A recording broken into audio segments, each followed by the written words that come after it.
حضرت ابن مسعود رضی اللہ عنہ سے نقل کیا گیا ہے کہ جب کوئی شخص اللہ سے کوئی چیز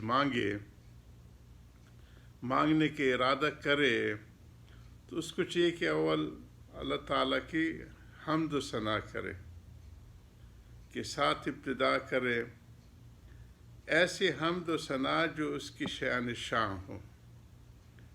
اور میں نے عرض کی کہ حضور صلی اللہ علیہ وسلم اور نیک لوگ شروع اللہم لا احصی ثناء علیک انت کما اثنیت نفسک، اے اللہ جس طرح کے آپ کی ذات جس حمد کی یہ ہے مستحق کہ اسی حمد کو میں ثنا کرتا ہوں۔ پھر درود شریف پڑھے۔ درود شریف ہمارے بزرگوں نے اللہم صلی علی محمد نبی الامی وعلی آلہ و صحابی بررۃ الکرام سائر نبیین والمرسلین والمسلمین، یہ بزرگوں نے پسند کیے کہ اس میں سب کو آیا ہے۔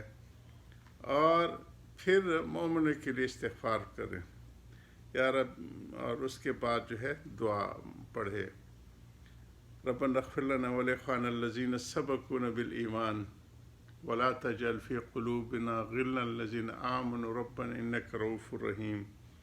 یہ تین چیزیں ہو گئی کہ حمد و ثنا، درود شریف اور مومنوں کے لیے استغفار، اپنے لیے اور مومنوں کے لیے استغفار، اور پھر دعا کو شروع کریں۔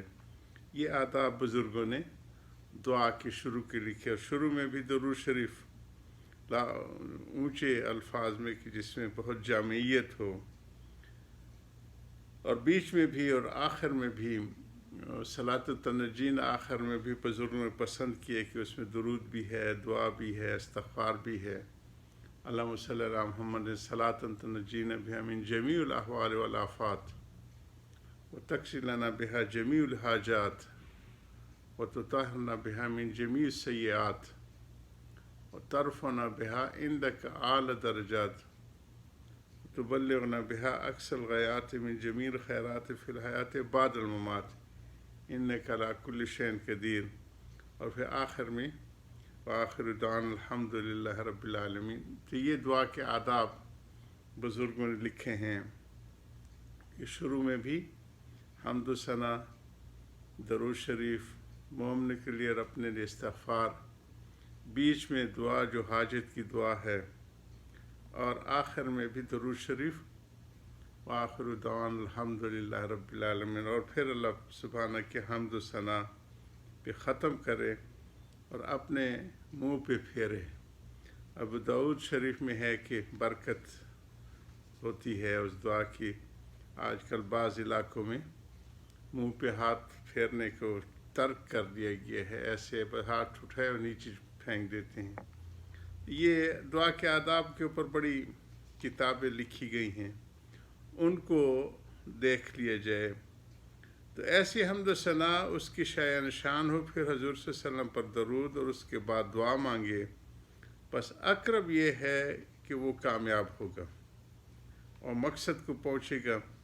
پھر دعا کی قبولیت کی بھی تین چیزیں ہیں۔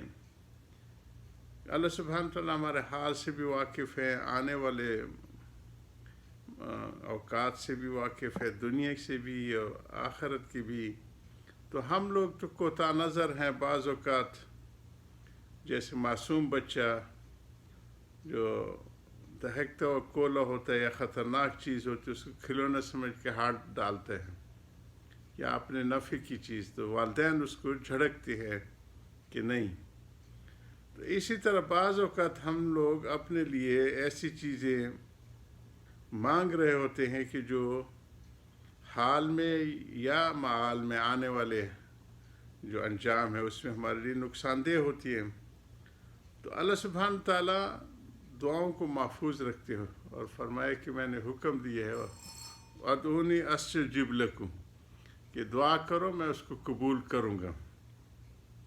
تو دعا جو ہے وہ جو ہے اس میں یہ ساری چیزیں ہو، یا تو وہی چیز دے دی جاتی ہے جو کہ انہوں نے مانگی، یا جو ہے اس کو اس سے بلا ٹال دی جاتی ہے، یا آخرت کے خزانہ کر دیے جاتے ہیں۔ وآخر دعوانا الحمد للہ رب العالمین۔ وبرکاتہ.